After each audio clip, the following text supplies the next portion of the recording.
to another true crime video. For today's video, I'm going to talk about the BTK killer. This case was actually suggested by one of you. I'm sorry I didn't post last week, but as I said in my last video, I was really busy with school. And I don't know if I'm going to be able to post next week. I'm going to try, but I really don't know because I'm still very busy.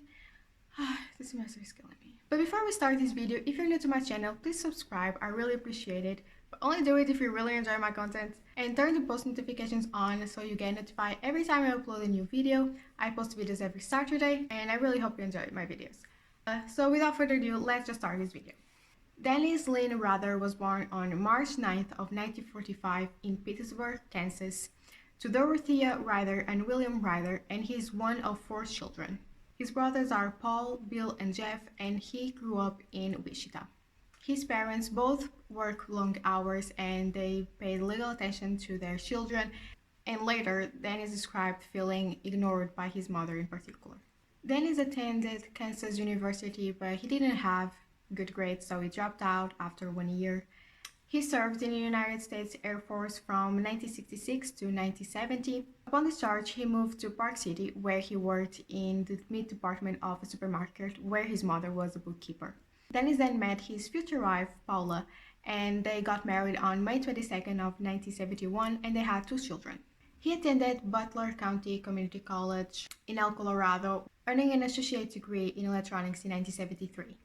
He then enrolled at Wichita State University and graduated in 1979 with a bachelor's degree in administration of justice. Dennis initially worked as an assembler for the company Coleman, that was an outdoor supply company. He worked at Wichita-based office of ADT Security Services from 1974 to 1988.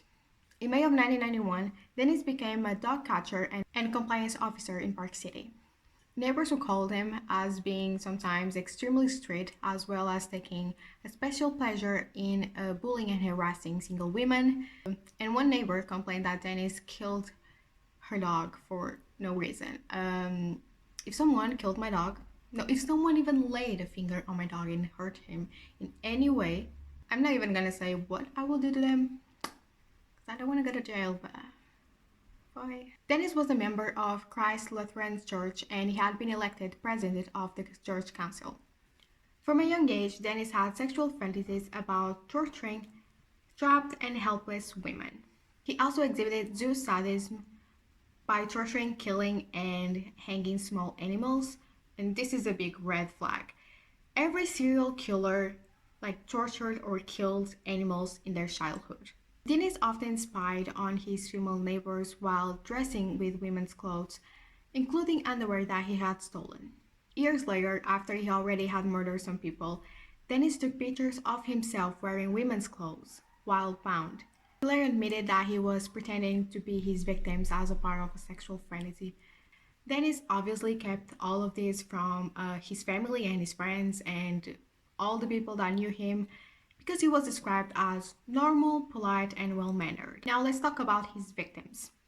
On January 15 of 1974, 4 members of the Otero family were found murdered in their own house in Wichita. The victims were Joseph Otero, who was 38 years old, his wife, Julie, who was 33, their son, Joseph Otero Jr., who was 9 years old, and their daughter, Josephine, who was 11 years old. The bodies were found by the eldest child of the family, who was in 10th grade, and police couldn't find anything at that time. It was only in 2005 that Dennis confessed that he killed the Otero family. All right, Mr. Rader, I need to find out more information. On that particular day, the 15th day of January, 1974, can you tell me where you went to kill Mr. Joseph Otero? I think it's 1834. Edgemore. All right. Can you tell me approximately what time of day you went there? Somewhere between 7 and 7:30. This particular location, did you know these people? No, that's no, that was part of my, I guess my what you call fantasy. These people were selected. Did some thinking on what I was going to do to either Mrs. Otero or Josephine, and basically broke into the house, or didn't break into the house, but when they came out of the house, I came in and confronted the family, and then we went from there. Did you plan this beforehand? To some degree, yes. After I got in the house, I lost control of it, but it was, you know, in the back of my mind, I had some ideas what I was going to do. Took them back to the bedroom. You took who back to the bedroom? The family, the bedroom, the 4 members. All right, what happened then? At that time, I tied him up. Well, after that, I did Mrs. Otero. I had never strangled anyone before, so I really didn't know how much pressure you had to put on a person or how long it would take. But Was she also tied up there in the yes, bedroom? yeah, both their hands and their feet were tied up. She was on the bed. Where were the children?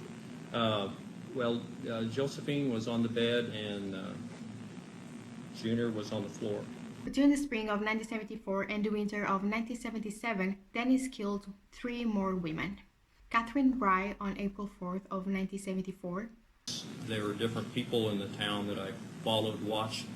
Kathleen Bright was one of the next targets, I guess. All right, and you waited for her to come home. Where Yes, did sir. you wait? In the house there, probably close to the bedroom. I walked through the house and kind of figured out where I'd be if they came through. She and Kevin Bright came in. I wasn't expecting him to be there. Okay. I moved, after, I really can't remember, Judge, whether I had her tie him up or she tied him up. But anyway, I moved her to another bedroom, and he was already secure there by the bed. Tied his feet to the bedpost, on the bedpost so he couldn't run. Kind of tied her in the other bedroom, and then I came back to strangle him on Catherine. And she was fighting. And at that point in time, I'd been fighting her, and then I heard I don't know whether I was basically losing control. The strangulation wasn't working on her. Yes. What did you do with the knife? I stabbed her. She said either stabbed 2 or 3 times, either here or here. Maybe 2 back here and 1 here, or maybe just 2 times back here. Sheila Redfold on March 17 of 1977. Vianne was actually on that one, she was completely random. That particular day, I drove to Dillon's, parked in the parking lot, watched this particular residence, and then got out of the car and walked over to it. It's probably the police report, the address. I don't remember the address now. Knocked, nobody answered it. So I was all keyed up, so I just started going through the neighborhood. While I was walking down Hydraulic, met a young boy and saw where he went. And I went to another address and knocked on the door. Nobody opened the door, so I just noticed where he went and went to that house, and we went from there. So walked in, just opened the door, walked in, and then pulled a pistol. What gun? What pistol? 357 Magnum. So you only had one gun with the pistol? Yes, sir. What happened then? I told Mrs. Vianne that I had a problem with sexual fantasies, that I was going to tie her up, and that I might have to tie the kids up. And then I proceeded to tie her up. She got sick, threw up, got her a glass of water, comforted her a little bit, and then I went ahead and tied her up, and then put a bag over her head and strangled her. All right. Nancy Fox on December 8th of 1977. Sedgwick County. Nancy Fox was another one of the projects. At first, she was spotted, and then I did a little homework. I dropped by once to check the mailbox to see what her name was, found out where she worked, stopped by there once, and then I just selected a night, and it worked out. All right. Can you tell me what you did on the night of December 8th, 1977? Now, about 2 or 3 blocks away, I parked my car and walked to that residence. Knocked at the door first to make sure, see if anybody was in there, because I knew she arrived home at a particular time from where she worked. Nobody answered the door, so I went around to the back of the house, cut the phone lines. I could tell that there wasn't anybody in the north apartment. Broke in and waited for her to come home in the kitchen. I confronted her, told her there I had a problem, sexual problems, that I would have to tie her up and have sex with her. And she finally said, well, let's get this over with so I can go call the police. And I said, okay. And she said, can I go to the bathroom? And I said, yes. She went to the bathroom and came, and I told her when she came out to make sure that she was undressed. And when she came out, I handcuffed her. And her had to lay on the bed, and then I tied her feet, and then I was also undressed to a certain degree, and then I got on top of her, and I reached over, took either her feet were tied or not tied. But anyway, I think I had a belt. I took the belt and then strangled her with a belt at that time. Early of 1978, Dennis wrote a letter to a television station in Wichita, and in that letter he told that he was responsible for the death of the Otero family, Catherine, Shirley, and Nancy. He even suggests many possible names for himself, including the one that he's known for today, BTK, which is bind, torture, and kill. In that letter, he demanded media attention, and it was finally announced that Wichita had indeed a serial killer at large. What do you think, Larry? We know that he loved publicity. He loved seeing his name on the network shows. He loved seeing his name in the newspaper, and particularly on the local channels here. He loved that. He lived for that publicity. Early in the 1970s, he wrote us a letter because he had previously written a letter to the newspaper that they had not yet published, so he wrote us a letter, and he said, quote, "How many more people do I have to kill before I get my name in the paper?" He wrote a poem titled "Ode Dead to Nancy," which was a parody of the American folk "Oh Dead," which I find extremely disrespectful for Nancy and for her family and everyone who knew her. I mean, he killed her and he wrote a poem about her death. In the letter, he claimed to be driven by Factor X, which is a supernatural element that also motivated Jack the Ripper and other killers. He also intended to kill more people, such as Anna Williams, who in 1974, when she was 63 years old, she escaped death by returning home much later than she was supposed to. So Dennis explained during his confession that he was completely obsessed with Anna, and he spent hours at her house waiting for her to return home. But then he became impatient and he just left. So she literally saved her life by coming home later than she was supposed to. On May 5th of 1985, Marion Edge, who was 53 years old, was found dead at East 53rd Street North. Dennis had killed her on April 27th, and then he took her body to the church where he was president of the council, and he took pictures of her body in various bondage positions. Dennis had previously stored black sheets and other materials in preparation for the murder, and then later he dumped the body in a remote ditch, and he called his plan Project Cookie. In 1988, 3 members of the family farther were murdered, and a letter was received from someone claiming to be the BTK killer, in which the author of the letter denied having anything to do with the murders of that family, but they said that was an admirable work. All in 2005, it was proven that this letter was actually written by Dennis, and is not considered by the police to have committed this crime. Personally, I think he was telling the truth, because usually serial killers are proud of what they do and they want people to know that they did that they committed a crime, they murdered those people. And that's actually why Dennis got caught. It was because he wanted people to know that it was him. His last victim was Dolores Davis. She was found dead on February 1st of 1991, but he had killed her on January 19th. By 2004, the investigation of the BTK killer was considered a cold case. No one had any idea who this person was. Then Dennis initiated a series of 11 communications to the media. In March of 2004, the Wichita Eagle received a letter from someone who was in the return address as Bill Thomas Killman. The author of the letter claimed that he had murdered Vicky Welgerly. I don't know if I'm pronouncing that right. I'm sorry if I mispronounced it. But he claimed that he had murdered Vicky on September 16 of 1986. He enclosed photographs of the crime scene and a copy of her driver's license, which had been stolen from the crime scene at the time. Before this, it hadn't been established that Vicky was killed by BTK. DNA collected under Vicky's fingernails provided police with unknown evidence. Then they began DNA testing hundreds of men and tried to find this serial killer. Altogether, over 1,300 DNA samples were taken and later destroyed by court order. In May of 2004, a television station in Wichita received a letter with the chapter headings for the BTK story, fake IDs, and a word puzzle. On June 9th, a package was found taped at a stop sign at the corner of 1st and Kansas in Wichita. He had the graphic descriptions of the Otero murders and a sketch labeled "Sexual Thrill is My Bill."